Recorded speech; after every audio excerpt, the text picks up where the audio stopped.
Why you need a tribe of men to win at life. So the power of brotherhood can't be overstated, but it's also been eliminated for the most part in modern culture, minus your athletes and team sports, martial arts, jiu-jitsu. I do jiu-jitsu.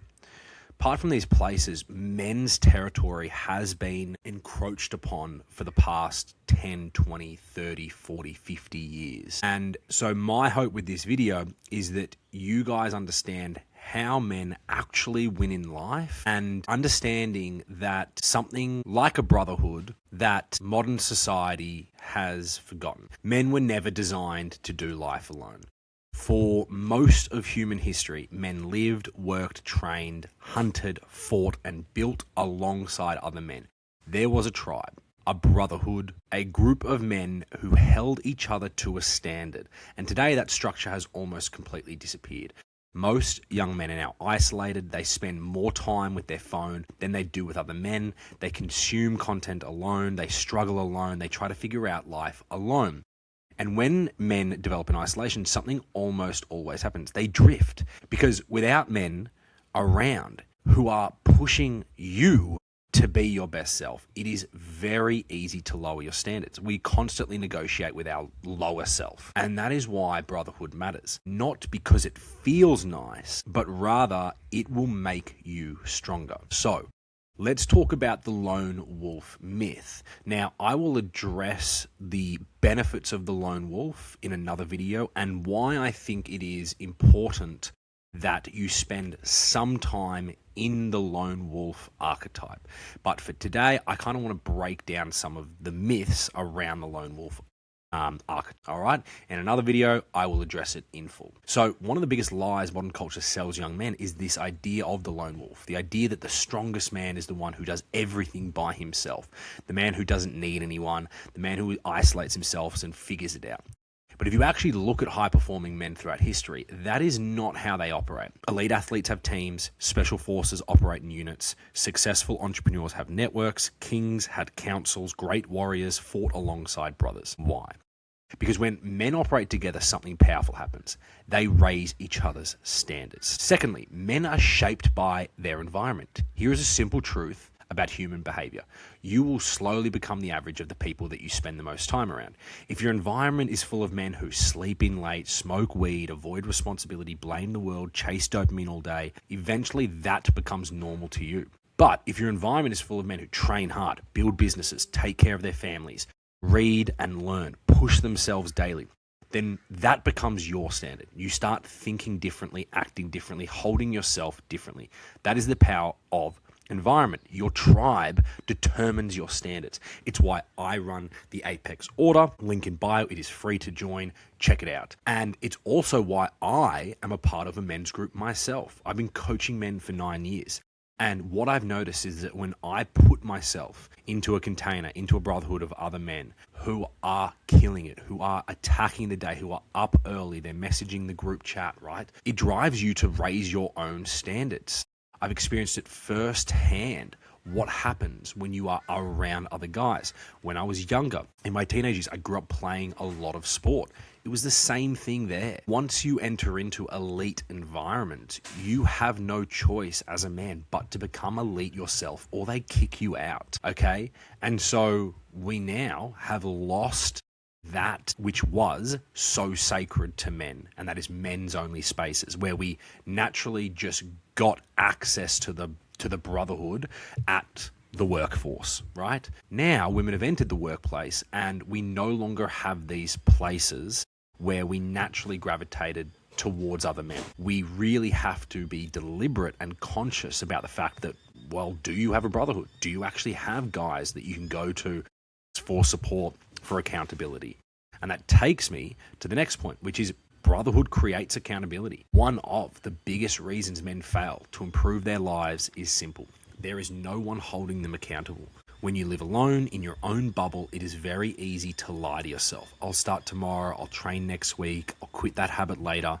But when you are surrounded by men who are watching what you do, that changes because now your actions reflect who you are. I mean, your actions always reflect who you are, but now you have to be accountable to other people. You're showing other people who you are in your actions. Where when we are alone, we can lie to ourselves very easily. I did it a lot in my 20s. I'll start the diet on Monday. I'll do it tomorrow, right? And you can quickly erode your own trust in yourself through doing this. And when you erode your own trust, something very sinister happens. Something happens. And that is, you stop believing that you can actually do the things that you set out to do. And so you tell yourself, well, I'll start that business. But really in the back of your mind, you're like, nah, I won't.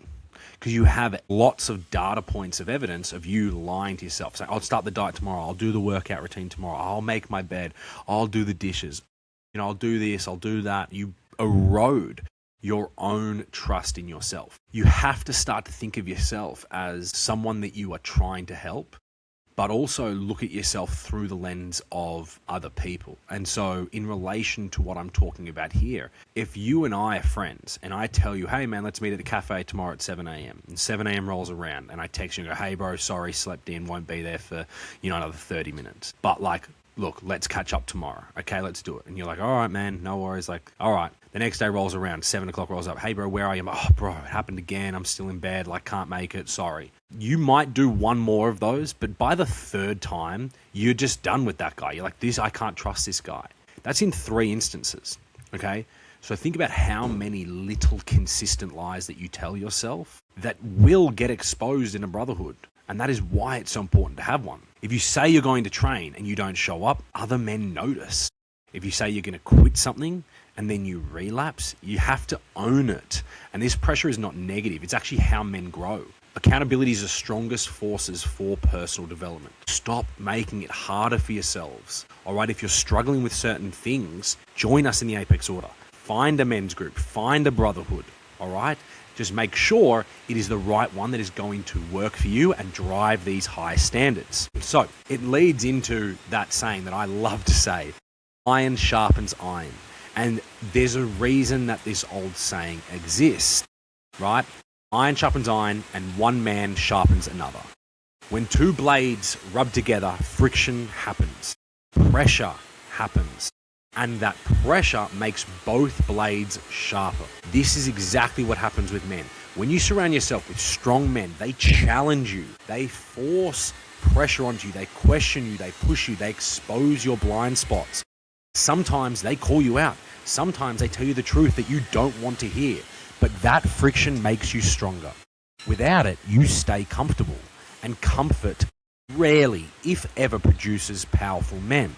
And a massive thing that I see as a downside negative consequence of losing brotherhoods is that a lot of you are weak in your ability to take feedback. You take it as an attack, as an affront to who you are. And that is your ego.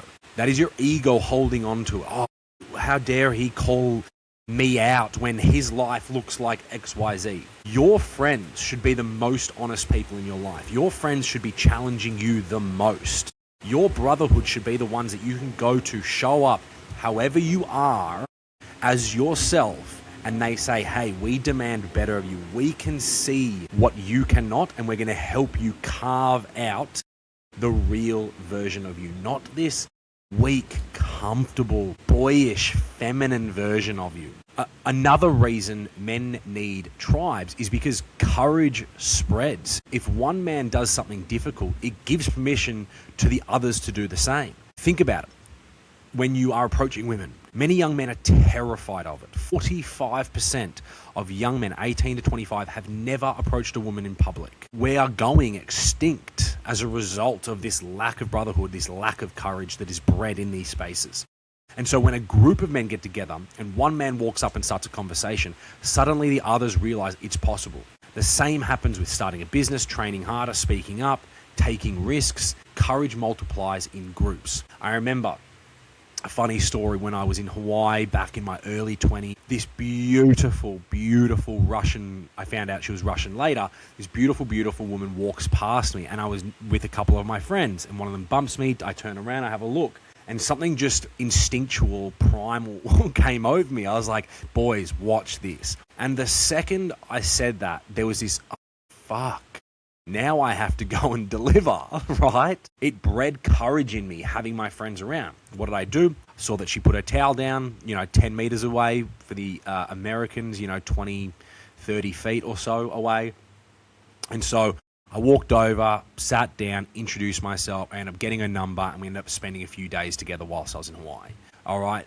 That is a small example of where courage multiplies when you are with your friends. But the downside is that weakness also multiplies in groups, which is why you must choose your tribe carefully. Again, if you are surrounded by losers, you will become a loser yourself. If you are surrounded by fat men, you will become a fat man. All right? So you have to choose your tribe carefully. Now, competition is another thing. Competition is a masculine force. It pushes men to improve, to get stronger, to become more capable. And the lie that you have been sold is that you are okay the way that you are. You are not okay the way that you are. What does that statement even mean? You are constantly evolving. You are constantly changing. And so to say you are okay the way you are is to put a stop in that evolution. It's to stop becoming who you are. It's to stop growing. You have to realize that that is not a true statement. That for men, that is not how we operate. We must become useful. We must adopt responsibility, and as much responsibility as possible, and then we must be in service of something greater than ourselves. But today, many young men have no real competition in their lives. No men pushing them, no one testing them, no one challenging them, so that they stagnate. And when men are in a brotherhood together, competition naturally appears.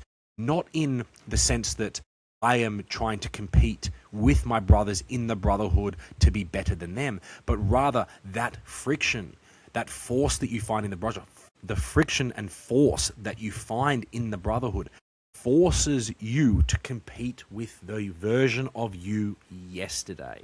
The real power of masculine competition is turned inwards. Fuck, guy on my left, the guy on my right, they are going, they are moving. All right, I need to look inwards. I need to focus on the internal game. I need to work on myself as a result of this, and I need to compete with the guy that I was yesterday, the guy that I was last week, the guy that I was last year. If you haven't grown, if you are still the same person that you were 6 months ago, 12 months ago, you are failing as a man. There is no stillness in life. You are either evolving or devolving. And that competition as well, there is this little element in the back of your mind of like, okay, who's up early, who's training hard, okay, who's making good progress, I don't want to be left behind, I want to keep going, who's staying disciplined, who built something new. Healthy competition lifts everyone because nobody wants to be the man that is falling behind. Finally, the final point I want to make is one of the silent killers of men is isolation. Men struggle when they don't talk about and have people and men that they can speak to about anxiety, about addiction, about direction in life, about relationship struggles. When a man is alone, those problems grow heavier. I even sent one of my best mates a message today. I'll pull it up. And he was struggling last night and he didn't call me. We were meant to jump on the call. And I half cheekily responded when he said, sorry, mate, I didn't call last night, was driving home, feeling some things. And I just said, nice, bro, definitely isolate yourself more. That will help, right? And then I sent him another message. I said, isolation is pride wearing a disguise. Don't rob your friends of the chance to show up for you. It's hard to feel worthy of love when those who will remind you of that, of your worth, you isolate from. Friendship means letting us carry some of the weight. And that's my point, is when a man is alone, those problems grow heavier. And yes, as I said, I will address the lone wolf archetype and why I think it is very important that men spend time alone or a period of their life alone so that they can learn to carry their problems by themselves. But today is all about the benefits of the brotherhood. And so, again, when a man is alone, those problems grow heavier. But when he's got a tribe, when he reaches out to his friends, he has somewhere to bring those struggles, somewhere to talk, somewhere to get perspective, somewhere to be reminded that he's not alone in the fight. Biggest thing that I realized when I started this work is that all of my problems are shared by multiple people. This idea that what you're going through is, oh, no one could understand this and no one understand. You have no idea the internal battles that your friends are facing, that if you guys just spoke about them, you'd go, oh shit, dude, I'm also going through that. So brotherhood is not just about success, it's also about resilience. Okay? Now, every man needs a sense of belonging. And I'm not talking about the weak kind of belonging where everyone stays comfortable, because we've already addressed why that will kill you in the long run. But a tribe, a brotherhood with shared values, shared standards, shared direction. When you're part of something bigger than yourself, your behavior changes. Think of sporting clubs. They do this best. When there is a really solid culture with high standards, those are the teams that consistently perform day in, day out. Here in Australia, you've got the Sydney Swans, the Hawthorn Hawks Football Club, Geelong Cats, 3 teams that over the last 20 years have dominated the AFL competition, which statistically should not be possible because the league is set up to avoid that sort of thing. But their cultures, their standards internally run so deep and are held to such a high degree that it is impossible for them not to be successful year in, year out. Now, when you are in this brotherhood, when you are in something bigger than yourself, you do start to think differently. You start thinking, well, what kind of man do I need to become to represent this group well? Your identity shifts. You're no longer just drifting through life as an individual, but you are a part of something. And that brings responsibility with it. And so if you're listening to this on YouTube, this is why the Apex Order exists. Because most young men today have never experienced real brotherhood. Inside this community, you are surrounded by men who are trying to build discipline, improve their bodies, make money, develop confidence, become responsible leaders in their own lives.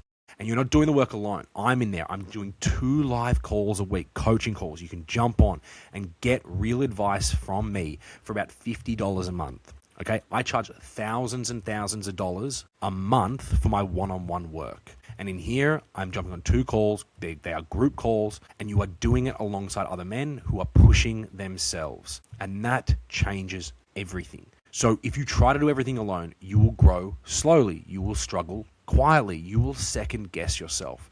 But when you step into brotherhood, something powerful happens. Your standards rise, your discipline strengthens, your courage grows, your direction becomes clearer, because now you are not just responsible to yourself, you are responsible to the men standing beside you. That is how strong men have always been forged, not alone, but together.